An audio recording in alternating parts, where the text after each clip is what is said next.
colleague here is Eklavya Malhotra. We represent Apohan Management Consultants. As always, there are new faces, so quick introduction. We've been organizing this Between the Lines program for some time now. The format typically is that as you know, it's a free and open for all kind of program. To the extent possible, it is an in-person, physical, face-to-face kind of program. It's a monthly program. Each month we identify a book that is a good book to read. More often than not, it is recently published. And Eklavya presents a summary of the book. That presentation can be actually presentation or just a oral presentation. So without reading the book, then we know what the book is. If we like what he has said, then we can buy the book thanks to Rohit Enterprises Express Book Service here. That part of the program is not sponsored by us. If you find saying that, yeah, I know what the book is, let's continue, that's fine as well. But more importantly, every book has something to say, every book ideally has something to sort of give and take away. And therefore, depending on what the book is and what the topic is, we've been inviting people from the industry and we have a panel discussion on the topic, not on the book. Sometimes, maybe 12 or 15 times so far, we've been lucky to have the authors themselves in the book, in the room, and therefore the format then suddenly slightly changes because when the author is there, you can't in third person talk about the book and author is just kind of thing. So he's on the way? No. He's on the way. Okay, so that's what it is. So first of all, thank you for taking time out on a Friday evening to spend your next 70, 80, 90 minutes here. This, like I said, we've been doing this for some time now, so this is our 102nd monthly program. So thanks to many of you who've been attending regularly. It's only because of them that we continue. I'll come back for the vote of thanks, but since I'm on it, thanks IMDR for this lovely venue, for the Chai Samosa. Thanks Natural HRD Network for being a supporting partner, and there are a couple of gift partners which I'll come back. So over to you, Eklavya. Thank you. Good evening, everyone. So, first things first, when we unveiled the poster for this one session, I think both Advait and I got a number of messages saying that Chetan Bhagat book, ? And the book was also in inverted commas. So, I can truly understand if a lot of you have a healthy, should I say disrespect, or should I say a little bit circumspect about why we are choosing a Chetan Bhagat book. But if it doesn't go well, at least it will fit in with the theme of today's session, learning to fail. So we've prepared ourselves for a massive failure. So brace for impact. And like Advait was telling me just a little while earlier that if anybody asks why we chose this as the theme for this month, he said it's because he's been living with failure for the last 15 years. I thought that was a moment of self-realization until I realized that I'm just about to complete 15 years working under him. Obviously, the two are totally unrelated. So, why have we chosen this, learning to fail? And the honest answer for that is because success rarely is funny. Failure can often be made fun of. It's funny, right? We all fail at certain things. I think one thing that is guaranteed is that every single morning when you wake up, you're going to be confronted with at least one failure. You will fail to meet some deadline. You will fail to get back to somebody who you had promised that you will revert to. You will fail to meet some expectation of a family member. You will fail to deliver, to be there for someone when they needed you to be. Every day is a series of failures. Some of them are inconsequential largely, and a few of them truly define the path which your life is going to take. Now, the thing with success is that often we look at it in hindsight and in retrospect, and nobody really likes to make, spend too much time dwelling on the failures, and also in that moment itself, nobody likes to make fun of their own failures, because that's also a real hard thing to do. That's not something which comes easy to everyone. But one thing that we've probably observed over the years is that this guy, Chetan Bhagat in particular, is extremely self-aware. Say what you will about him. be the intellectual who says that I only like to read Vikram Seth, or why didn't they choose Salman Rushdie's Knife instead of Chetan Bhagat's 11 Rules for Life. But the answer is always, this is a person who's extremely aware that he's not exactly enjoyed or endorsed by the intelligentsia, again I would say so-called intelligentsia of the country. But truth be told, like he writes in the book, his very first book was at that point of time when it came out, it was competing with a book released by Vikram Seth and Arundhati Roy. His book, within the first 3 or 4 months after publication, managed to outsell both of their sales combined. So even if we sit back and say that Chetan Bhagat is not for us, or like I think Advait put it very eloquently to me the other day, that he's actually a triple threat. He's III, which is IIT, IIM, and now influencer. It doesn't get worse than that. So, in spite of all of these things, to his credit or to his blame, depending on which side of the fence you sit on, there is no denying the fact that he has carved out a very unique position, and also he has truly changed the way the Indian publication industry has started embracing English novelists, English authors. Now, the context of this book, so that's in terms of, why we thought that, okay, we'll pick up his book, and also the fact that it's a recently released book, and because it polarizes opinions, and we always enjoy that. It's fun when we put out something which not too many people would agree with, and that curiosity factor itself is motivation enough for us to do this. Now, given the context of this particular book, what Chetan writes is that, first and foremost, the book carries a tagline right at the back. There's a small little blurb which says that if there is one book that will change your life, this is it. Spoiler alert, it is not going to change your life. Chances are that you're going to question those 3 or 4 hours which you spend reading the book. Again, I'm not supposed to review the book, I'm not supposed to critically examine it, that's not my job. I'm just supposed to summarize it.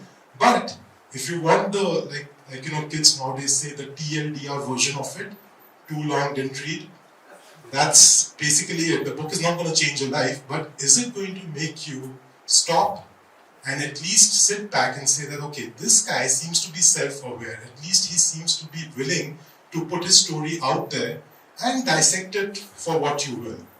But there is no denying the fact that even as, again, if I may use the word pompous as he comes across sometimes, even in the book he does, but in spite of that, you've got to give credit to the fact that when he's sharing about his life story, he's willing to lay out everything for public examination. And kudos to him. I think the biggest revelation in the book, at least for me, was the fact that he talks very openly about the fact that he was molested as a 10-year-old by a 15-year-old neighborhood bully or some other boy who used to live in the neighborhood. He was molesting him over a period of months, and how that must have shaped his personality and the kind of confidence denting it would have happened to a young child of that age. I mean, that's even horrendous to speak about, leave alone think about it. So there are a lot of these things in the book which he talks about, and all of this is laid out against the premise that basically Chetan orders a meal through Zomato, and when the delivery boy shows up, then he's basically facing a kind of a breakdown, and Chetan sees that this guy is terribly unhappy over something. He's arrived late, his hands are trembling, he seems to be on the verge of crying. He asks him what's wrong, so then the guy starts telling his life story and discloses that he's a 29-year-old and his girlfriend has just broken up with him. He's well educated, as in he's got a master's in arts or something like that, but it's not enough to make him employable in the country, so that's why he had to take up this kind of a job. He lists out all the travails that are associated with a job in the gig economy today.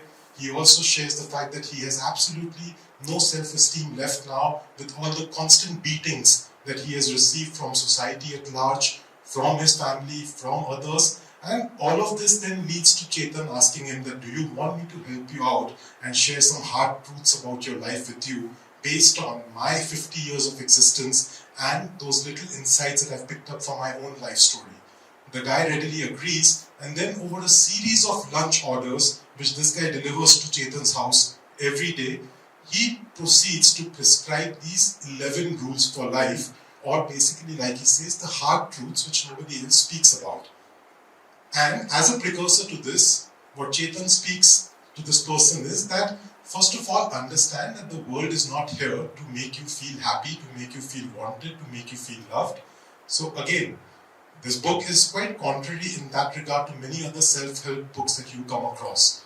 Most books seem to pander to the audience saying that yes, you're worth it and the entire world is just waiting for you to make your mark. Please step outside and there's a red carpet which is waiting to be unfurled for you. Chetan, however, disagrees and makes a rather emphatic point that the entire world doesn't care two hoots about you because you belong to the proverbial 90%. He says there is a 1%er, which we all are familiar with, the people who largely drive the world, drive the economy. There is a 9% population which is essentially devoted to being the gatekeepers for the 1% and ensuring that the remaining 90% stay in their lane, so to speak. And the 90% are what Chetan refers to in his own unique way as slaves. So that's why I said, yeah, don't expect him to beat around the bush. And maybe more condescendingly enough, he says that the entire journey from breaking through that 90% to get to that 9% and hopefully eventually shatter the glass ceiling and enter that 1% coveted lot is basically to break out of your awqat. So he says that we all, like, we often talk about it, Advait often alludes to it, that all of us have a natural level of incompetence, and hopefully most of us will reach that incompetence level later rather than sooner. So he says that all of us have our awqat, which is sort of handed down to us, and it is now up to us to break through. And then there are some gates, which he says, which you have to overcome in order to get to the other side.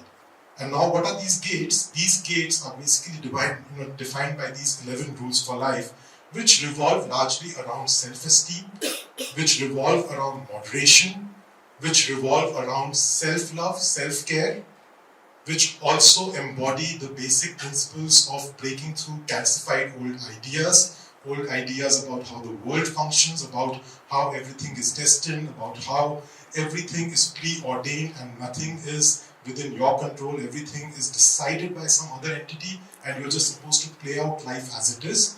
And then he basically proceeds in every single rule, he starts giving anecdotes from his own life to drive the point home.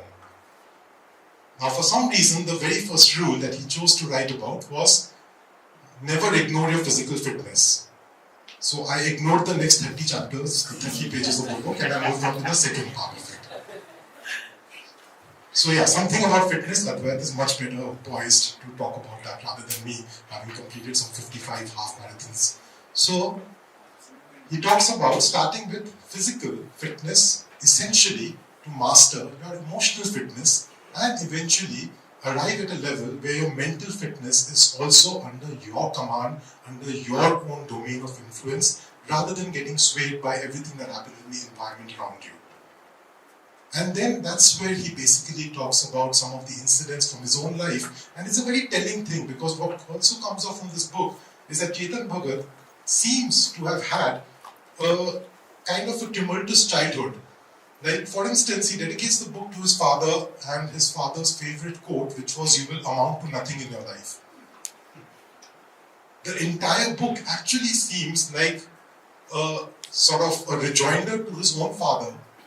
And you can make out very clearly in certain passages that the resentment which he holds towards his father for all those nightly fights that he used to observe between his parents, all the beatings that he used to receive at the hands of his father, all the taunts that he was subjected to while growing up, and all of this against the backdrop of clearly the physical and emotional trauma that he must have faced on account of that unmentionable incident which he had to go through.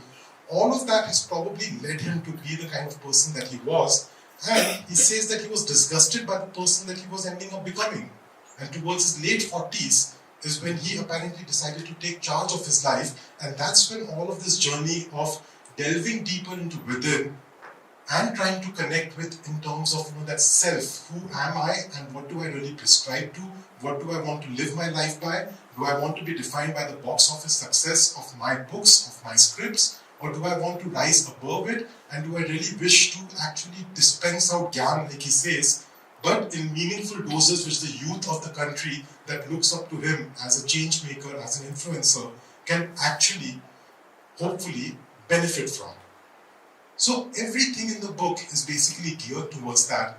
Everything in the book is about a series of incidents which initially might seem like failures, and yet he turns them into opportunities. Like, for instance, he writes at length about the entire process of writing his first book, 5 Point Someone, nearly 20 years ago. And that comes under one of his rules, which is about eat an elephant. Now, eat an elephant is a proverbial way of saying that take upon a daunting task which seems insurmountable at first, break it down into smaller chunks, and keep nibbling away at it one day at a time, consistently till you start seeing some results come through. And he says that he discovered this when he was preparing for IIT JEE during his childhood days, and when he finally decided that as a famed investment banker sitting in Hong Kong, shuttling between Hong Kong and Mumbai offices, and living that storied life, when he decided that he wanted to write a book, he said that I put this approach into practice, and I actually said that if I want to write something like 350 pages, then I need to write 1 page a day for the rest of the year. And obviously it didn't pan out that way, because after a few days he lost that consistency and everything. So it turned out to be a 2-year kind of a process, where he used to write like maybe 1 page a day on weekdays and about 2 or 3 pages during the weekends, and sometimes take a few days off in the middle. And then when he sent out his manuscript, he got 9 rejections from different publishers, and the 10th rejection was the only one which came with a one-liner, which was some feedback of some sort. All the others came back with a templatized thing that we are not interested in your manuscript. Only one of them had some feedback. He got dejected, he got disheartened, but then he remembered that he still has to eat the elephant. It's still not over yet. So he went back, he started making calls to each of those publishers, asking them that can they meet him and at least let him know why they are rejecting the book. 9 of them again refused. The 10th one also refused initially, and he said, can you at least put me on to the person who must have sent that email to me? They said, okay, contact this lady called, I think, Shiny Joseph or somebody. Speak to her. She was the sub-editor that we had sent your manuscript to. So have a word with her. She got back to him saying that what you can do is that there are some traces of humor in it. So try writing it again, but this time fill it up with humor. You seem to have that ability, but it's not enough in this particular manuscript. He spent 2 years again rewriting it into the book that it eventually became, went back to her, then she tried her luck sending it to different publishers. Rupa Books was the only one that decided to take a chance. And Rupa's fortunes and Chetan's fortunes changed overnight after the release of that book, to the extent that cumulatively they've sold like over some 5 or 10 million books of his. Like I think the last 9 publications of his have all been with Rupa. And that editor continues to manage his work and be the first person who reads every single book of his. So he says that you've got to eat away at the elephant because it feeds into another rule of his, which is basically do the hard thing, chase the hard things. Otherwise the hard things will chase you eventually. And again he drives this point home with a lot of instances from his own career, from his own initial struggles, especially like when it comes to adaptability and change. He talks about how he found these things really difficult to deal with, especially like for instance staying in Hong Kong, which was like a cultural shock to him on many different levels. And he talks about this whole thing that inherently you have to tell yourself that you're a cockroach which can adapt and survive anything that nature or society has to throw at you. So all of these different things are encapsulated in the 11 rules, and some of these things, again, like I said, it's not a book that's going to change your life because some of them might seem too simplistic for you. But then again, I think one thing which really perhaps, which also cements the kind of legacy that he's built for himself, and again I would say whether we agree with it or not, there is a certain legacy. I mean, the sales of the book seem to confirm it. It's not really up to us to sit in, as the judge, jury, executioner for him, but the public at large seems to believe that there is a market for his books out there, and that's why even something like a self-help book that he's penned down purely on the weight of his name, has sold already lakhs of copies. And what he also then sort of goes on to finally end the book with is that these are the rules that have worked for him. You have to find your own rules, but at the end of the day, the basic premise or the ingredients at large are not going to change for everyone. It's just about finding your own story, because nobody wants to listen to a success story because they're always sanitized. All success stories sound the same after a certain point of time. Failure sounds bloody funny many, many times, as long as you can find the fun, the humor in it. And he says that this is what he's managed to sort of build his entire writing career on, in terms of finding those kind of stories which will make you smile, make you laugh, and will resonate with the middle class sensibilities of today's India.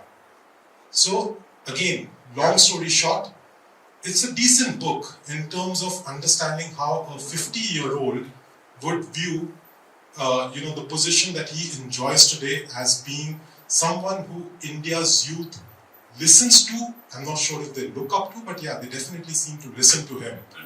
And yeah, the only thing is that, given everything, I really hope that his next book goes back to something like 5 point someone, because yeah, one self-help book every 50 years from Chetan Bhagat is one book too many from Chetan Bhagat.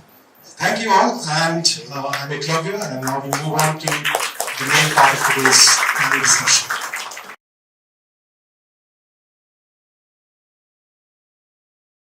Everybody wants to experience their failure.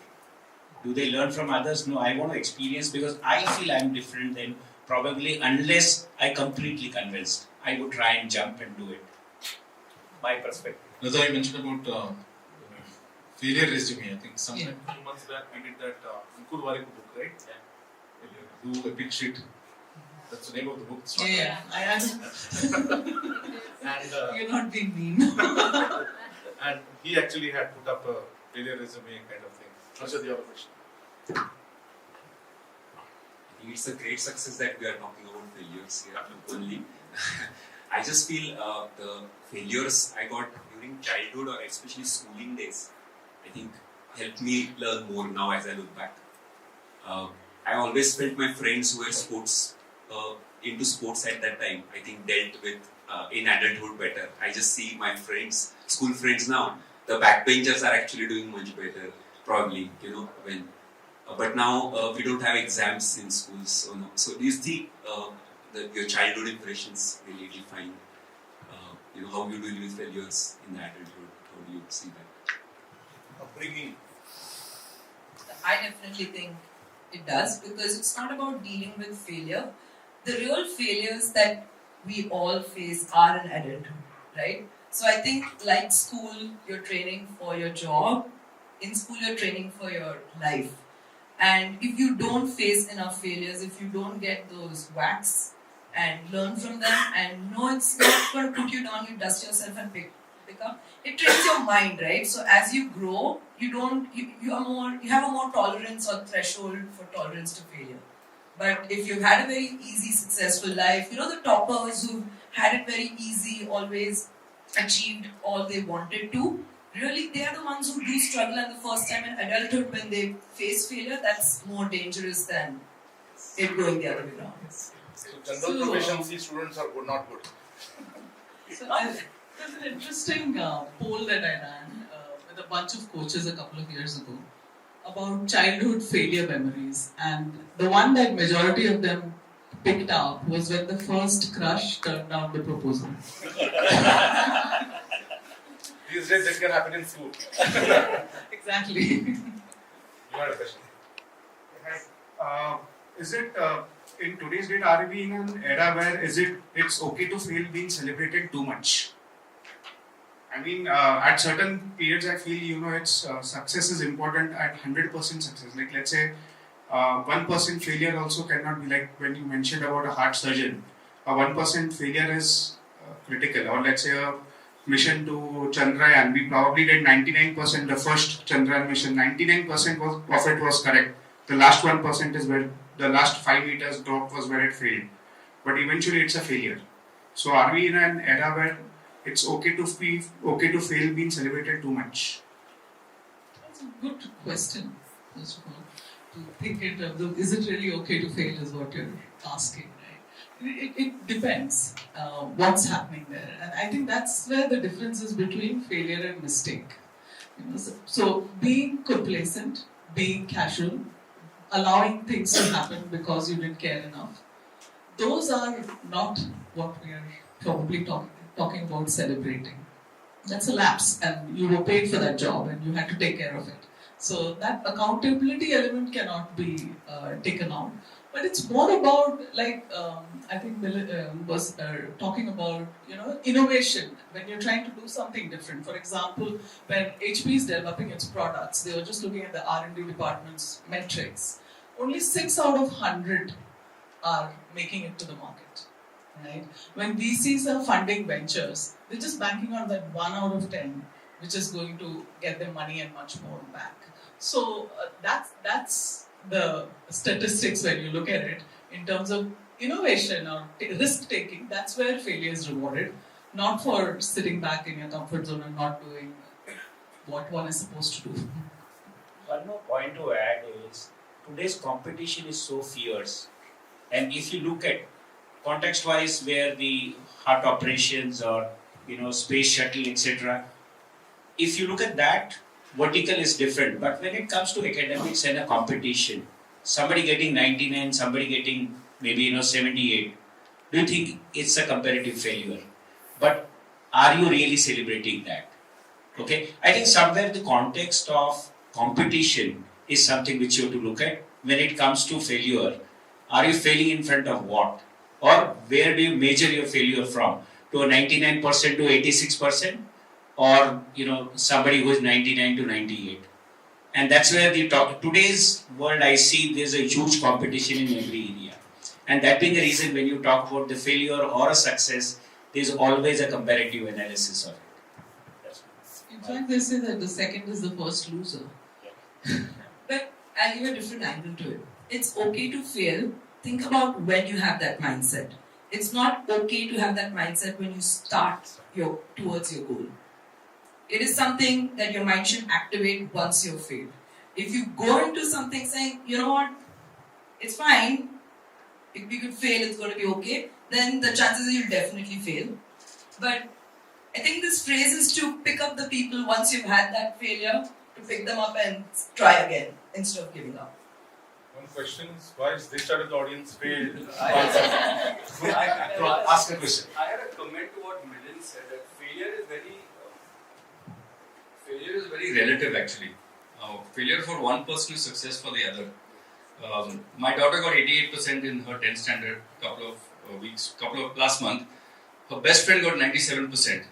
Is that her failure? I think totally not. I'm so proud of her that she could get this particular mark. So even in corporate, somebody else gets promoted, we don't get promoted. Somebody else gets 15% increment, somebody gets 5% increment. I think failure is very relative in that sense, and failure needs to be observed by the person themselves rather than comparing with somebody else. So I think Milind, you spoke about it a little bit of, but that was the question. That was the comment rather I had.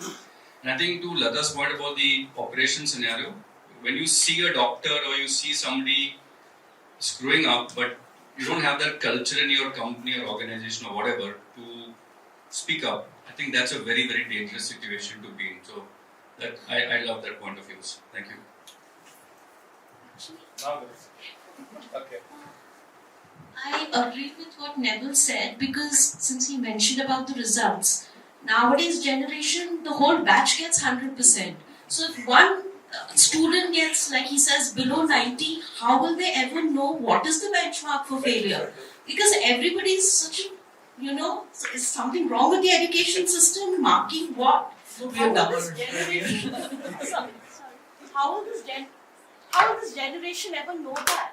Because when we were growing up, if somebody got 75 and the distinction and that grade, now even if a student got say 72%, it was like, okay, great.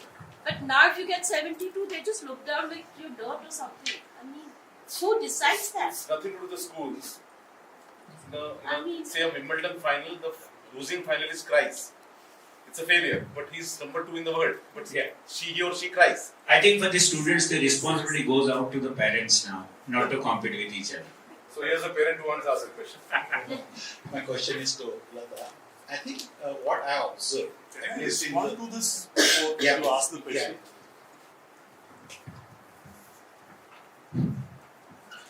This is a Gen Z thing. There is this movement which started in the US, No Child Left Behind. And India has picked up this nonsense. And the beauty of it is, if a child is good at singing, everybody knows wow. But when the child is damn good at academics, you are not supposed to publish the results. So when I was studying, not me, long ago, there used to be a ranking system. The 10th standard, 12th. Forget that. When I was in school, even for the midterm exams, the principal used to come. और फिर उल्टी गिनती शुरू हो जाती, the thing was there, like it used to be there. And I still remember there was this small little thing, his name used to be called out, and this guy used to strut around as if he has won, कि I am the first, और हम लोग बैठते थे saying अभी तो 30-40 जाने दो फिर हमारा नाम आ जाएगा. We have made it so okay to be mediocre. I mean, I'm a teacher, so आजकल के एक जमाने में there's a lovely word which has come, attitude. Meaning मेरे पास competence है नहीं, लेकिन मेरे पास attitude है. We used to have an arrogance based on competence. And that thing has gone out. I used to tell people कि माज आहे ना तो कमवावा लागतो. फुकटचा नसतो. It is not the marks. We have cheapened performance and ranking to the point that it makes no sense. And now we are talking of IIT people not getting jobs. I mean, surely IIT Mumbai, there are surely 400 jobs for good people. That's another sign of failure. So this is impacting us as an industry as a whole, right? It's as a society as well. So, as a society. Lata, I have my question for you specifically. I have observed in Gen Z, okay, there is a lot of resistance to accept the failure. So, first thing is denial as a psychology. No, it is not my fault. It is my team did not support, this did not happen, that did not happen. So, how do we make change in their approach so that they learn out of the failures? Yeah, this is a problem that most entrepreneurs are struggling with, where there's no accountability and everyone's willing to take credit but not owning up failure. From a culture standpoint, it's a lot about what kind of measures and metrics. What gets measured gets done, right? So, what kind of metrics is in place to really drive performance and have those hard conversations? The other thing I see is a lot of leaders slackening around giving direct feedback. And they do this sandwich approach. So, you say you're great and then say a few lines in between and then again wrap it up with a sweet toffee. We hear sugar-coated. Yeah. And we hear what we want to hear. So that's what's happening to the person. So they're not getting the messaging right. So some of these things need to be tightened to build a culture of accountability. That, how do you measure? How do you give clarity on roles?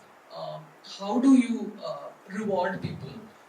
So that also it's become a kiddie party, the award systems, right? This one gets next time. It becomes very easy for them to say, though, my manager is unfair to me and that's why this is. So it becomes a natural response that they are not owning that, okay, these are my failure and these are learnings I can do to improve, correct? Right. That the resistance which I have observed in the recent generation increasing that trend of just blaming outside. Yeah, they are different, and at the same time, they're not there for the long run, right? they're there for what they care for, and they're very passionate about that. Everything else is it's portfolio. So when does a failure of a team become failure of the leader? Always. Always. If a leader is telling you that we failed because of that one person, then it's your job to have managed that person, right? And then, how does one cope with failure as a person? And if you are a leader or a manager, so 2 questions. As a person, and how do you cope with failure when one of your team member fails? You are, and without your fault, just because you happen to be a leader. Like she said, it's your accountability. In the evening, you go to Tamanna. Yes. The best. Fridays, Tamanna, all failures forgotten, everything's done. But no, as a leader is easier. Maybe the way I've been lucky enough that most of my next layers have worked with me 8-10 years. So we have an understanding. They know where my tolerance to failure is 0 and in which aspects I encourage them to try new things and fail. But if they do fail, right, what's very important is to respect and not disrespect them when they fail. Because if you, like Lata related failure to shame, if you attach shame or any negativity to that failure, immediately the chances of someone picking up and coming out becomes difficult. So definitely approach it with a positive attitude. You know, work with the team and say, okay, this happened. Why did it happen? Understand the reasons. Is someone else failing doing the same things? So you need to analyze and show them that you're not blaming them as a person, but you're ready to look at the failure as a process in an organization, right? If the person is not even as sincere or not able to pick up as well as others, it could be a failure in the training to not realize that this person is not ready to go in and, you know.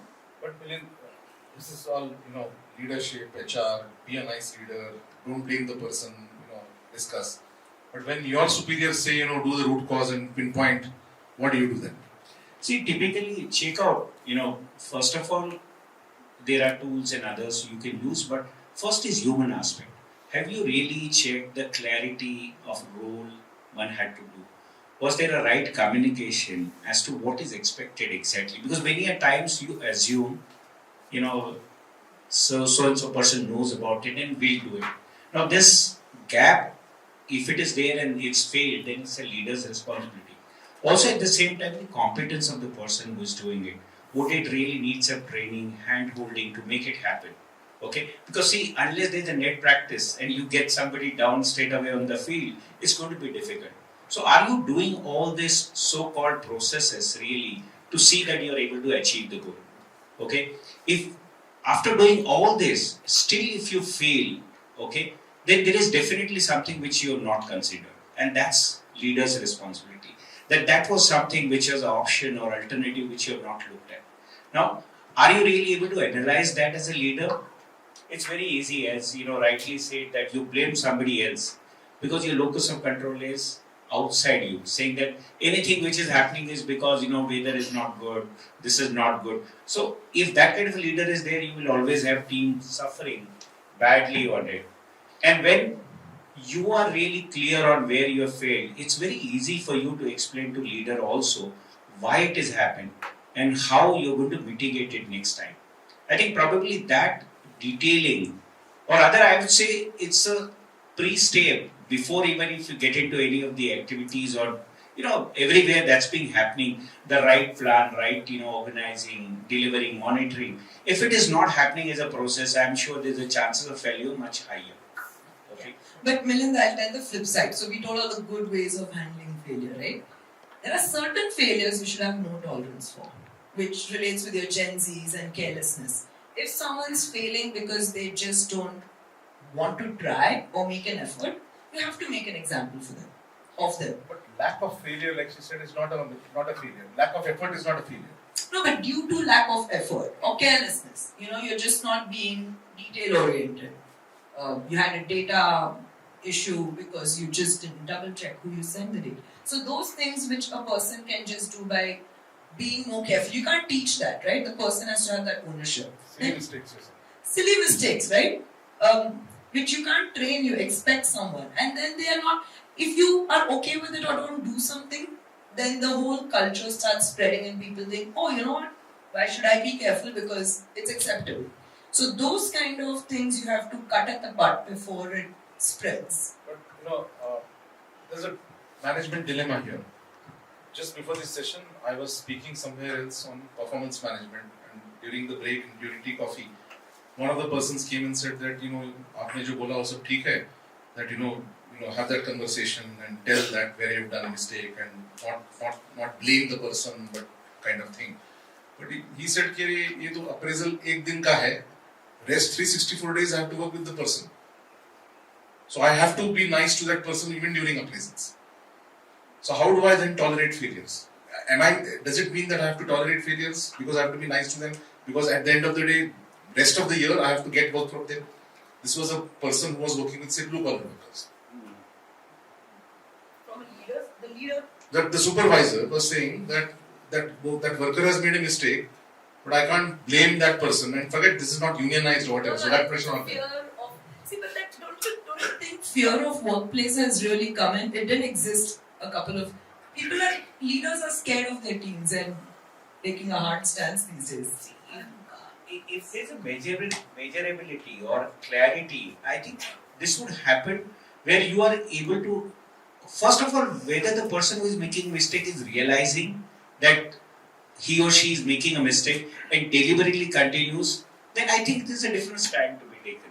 So when you are having a team member who is deliberately doing certain things, I'm sure not fit to be a team member. And somewhere, this working together for the whole year, if that's going to come to you over a period of time, that mistakes are going to be done by you. So would you be ready to really give yourself up as a position because of somebody else? You need to think of that also. I think there's a more fundamental issue on this particular caselet that you're bringing to the conversation, which is why is he speaking only one day to that person and keeping quiet 364 days? Because in a manufacturing kind of factory shop environment, appraisals happens once a year. Yeah, but if he's giving feedback, has to be continuous. It's a conversation. It's not a one time. Would you have a sandwich approach in this case, which is a Toastmasters program that for every speech that you give, there is a sandwich. There is an evaluator and there is a sandwich approach where you speak the good things. You sandwich in between what could be improved, and this could be done over 364 days. So, sorry, bolo. No, make somebody realize, maybe. Well, I think most of the services organization has this process called daily huddle, where they discuss what were yesterday's mistake as a team and how we are going to handle and not let it happen today. So it's a continuous process. So it is not something which you are waiting for the end of the year to say that this way. So, but Ashok, it should happen that you are doing this team meeting with us and you're saying, okay, where did we fail yesterday? Everybody starts looking at me. Then it is very clear. No, in fact, it is not looked at you. It is generalized. But at the same time, I don't know. In 1986, old time, there was a book published called Learning Organization. It's means when you are talking about this failure and how to learn about it, it is possibly the first best seller in that space, published in 1986. And organizations have to have the learning, because there will be people you are not going to get everybody superstar. There will be. So how do you keep on making sure everybody's level of learning keeps on improving? Right? Wouldn't you think that the leader who said, I can't with my team, the organization that has leaders who fear their teams is going to be in a problem at some point? He was talking more from a practical perspective that I have to get work done. I mean, that's like So maybe they're not training the leaders to pass on the feedback or deal with their teams. Shall I put a label on this? This is a housewife's dilemma while dealing with a maid servant. See, but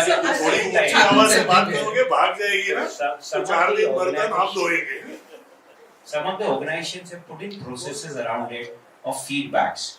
And this being, maybe a knowledge-based organization, so digitization of it, seeing that everybody is being checked on in a specific period and being given feedback, measured, and you find that this continuous dialogue would always improve. I'm talking about Harbinger has developed a product for internally trying and now trying to sell to customers also, as to how basically the best relations can be developed between subordinate and the senior. No. Yeah. Yeah. Slightly different perspective, more from because there are HR folks out here and somebody who's worked with a lot of leaders. What if you have a situation when you have a leader who puts that failure is not an option? And is it viewed differently? And I'm telling you from my own experience, not just on my office. In my office, I used to have the lines of Apollo 13 mission director, failure is not an option, to my team. And I found it to be very powerful and very effective, especially when we were managing some critical operations and critical things. It gave a completely different perspective to the way teams reacted with that statement. So I just wanted that. I think that's where it, in a process-led system where it's repeatable and you're not learning a new thing at that point of time, then there should not be mistakes because they happen out of carelessness, right? But we're talking about it's okay to fail when you're trying to do something new, and it's in that space of trying to build something in a space of innovation. But just like that heart surgeon example of Atul Gawande was just one, that in those kind of places you cannot fail. I think if I paraphrase what all the three panelists have said, routine, regular work, failure is not an option. Trying to do something new, then maybe tolerance levels are slightly different. But it's not necessary that there are routine things. Failures happen in systems and all. If you run large IT systems, every failure is very unique. Okay, some ship going on the sea cuts a cable and causes a failure. It's completely different from somebody switching off something. So I'm just saying I'm that. a little scared of that workplace where the ceiling cable going and team is held accountable. No, I'm just more from a HR perspective. I'm just feeling, so does it create a fear factor in the team? Does it get viewed as a right thing to do or a wrong thing to do? I just wanted a perspective. Well, yeah, go ahead. No, please go ahead. Okay. So I'm saying it's more of expectation setting. And people look at the leaders, what kind of expectations they set. I have a very small story to narrate if I have a few minutes. Okay, it's a story which I think most of you would have gone through or read about.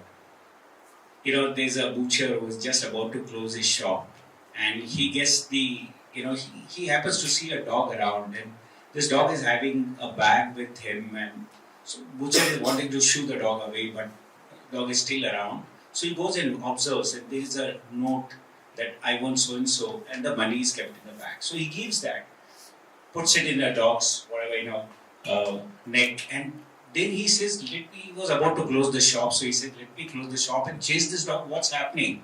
So he chases the dog goes and, rightly crosses the road, goes to the fourth bungalow, goes inside the gate, and there comes in the problem. The dog goes and hits the head on the wall saying that, oh my God, kind of a regret. And he's worrying, what is this? Because so far he's observing such an, intelligent dog. And finally, the dog goes in, rings the bell. The owner comes and gives 2-3 raps to the dog. And this guy is very annoyed at the owner and says, what the hell you're doing? He's one of the dog who should be awarded. He says, I'm too, unhappy with him. Third time in the week, he has forgotten the keys of the door. Now, that's the expectation which we sometimes said. Is that reasonable or not? We need to decide. I have a different perspective because I have been in HR and I run a large operations group as well. So I need to find that balance of, practices and how to deal with the real. I say the real monster, the belly of the monster is the operations. The other departments see the dream. These people live the reality. So, phrase because I just had that written on a whiteboard near one of the teams just 2 weeks back. So very innovative new project could be, huge for us. And the team is completely fresh, right? All new batch. So I did tell them, So I keep telling them not only on the board, but every day when I walk in and the team is there, I say, guys, failure is not an option. We have this milestone, failure is not an option. Does that mean that we don't fail? We do fail, But then after that you say, okay, let's look at the failure and decide if it's okay or not okay to fail. Right? If it's the first time and we catch that failure, that's the other thing, right? Who caught the failure? As long as it doesn't reach the impact zone, it is okay to fail and put the controls. So that gives a little more flexibility for people to fail. But then again, you set the goal to the larger one. We failed at this milestone, or this leap, but overall we can't fail in the larger context, and you have to catch it. घर की बात घर में रहे तो ठीक है. Always, in every context. Okay, one last question from the audience, then we'll close. Okay, 2 points. Yeah, you go ahead first. Hello everyone. My question is to Lata. Ma'am, can you just let me know, is there any relationship between failure and long-term success?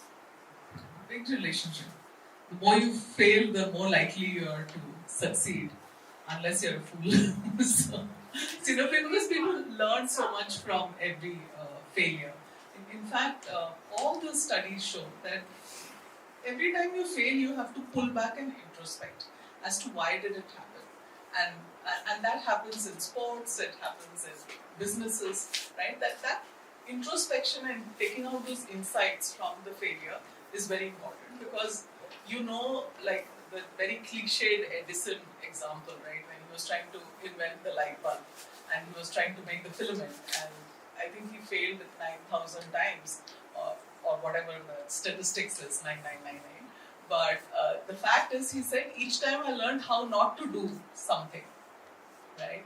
And there's a famous quote from Vinod Khosla who says, I love to bumble around till I have done all the ways that I could have failed and then discover that one path to success. So it's very important to fail. If you don't fail, you're not taking risks. Also, risk-taking ability increases as you fail. You try with a new risk, you go ahead, next one. And that ability also makes you, and today, Gen Z, when we talk about, one of the aspects is they're risk averse. They are ready to take a risk any point of time. I think there are quite a few Gen Zs here. We've not been very kind to them. They might have a view. I think sometimes, or many times, failure is preceded by some symptoms. Okay, you get some hints. And if your team or whoever it is not leading it correctly, then the real failure comes in front of you. I remember when I was in my corporate world, there used to be customer appreciations. People used to say, okay, our ODC or something has got an appreciation. Appreciation would say that, oh, we had this problem and the team worked long hours overnight and they fixed it. Okay? Consistently we used to get that. I was talking to a manager, are they appreciating effort or are they appreciating outcome? We want the customer to appreciate the outcome and not the efforts put in to overcome some kind of a problem that we have created. If people don't read it, then we realize that the ODCs are shrinking and the customer is eventually going. So, I mean, how do we train the team to read this kind of symptoms that are coming your way? So it's a common problem, right? In all our offshore centers, we face this, that something's not working and you're working around it. And as Indians, we love our jugaad. And then when it doesn't work, you extend the hours, or there is a flood and you don't have proper BCP and then you award the ones who swim across. I think that mindset has to change fundamentally. It's not acceptable, and if you treat human beings as human beings, they deserve a life. Many times you don't have an option also. And I remember maybe 16 years back, we had to send the team to, a different country, or Germany rather. And the guys went with 16 years back, the first team of 30 folks going for an ERP implementation. They landed over the weekend. First thing they started checking is, what should we be doing on the next weekend? How far is Paris from here? Okay, they went in our own dressing, got out of the hotel and started walking on the road. They are not knowing the language. Okay? The next day morning Monday morning, the first call is, are these people serious about everything? Now, point is, are we really to blame somebody? No, we have to embrace it, saying that we've done a mistake. Were we not aware of symptoms? We were, but what was our option? Try it out. So many a times, some business situations will make you do. Have we learned out of it? Yes, we have done huge changes. Post that, we had somebody really who was there in Germany. We got their help, made the whole thing work well. But there was definite, problems which we faced. But alternative was not there. So sometimes in business you do it. You know you may fail, but you try. Okay, I think we are way past our time. So once again, round of applause. Now, time for some goodies. So can I call Professor Sanma?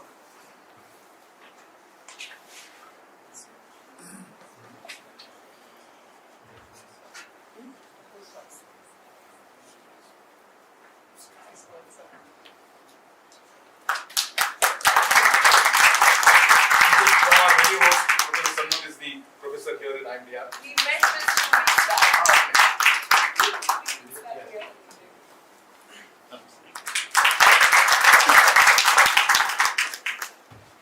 This is from all of us to Anita.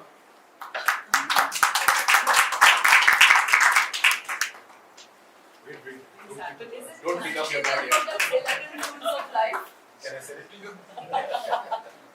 Thank you so much.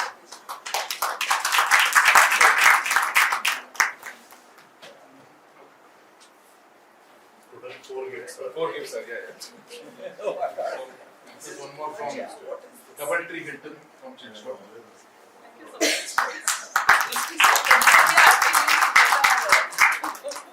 Thank you so much. And this is from a fragrance story, a Pune-based perfumery.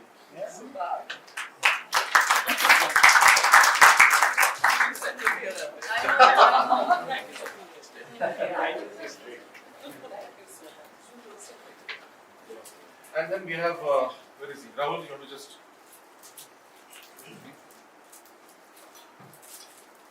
This is Grow Billion Trees. So every time he gives a green certificate to all the panelists and plants one tree somewhere, and eventually we'll have a BTL, Between the Lines Forest. So.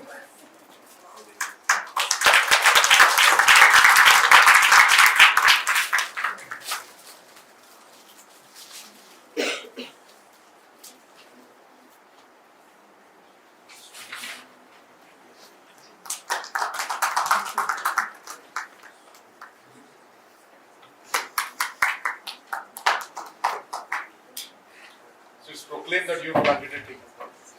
It's wonderful. Excellent. Let us know if we can also work.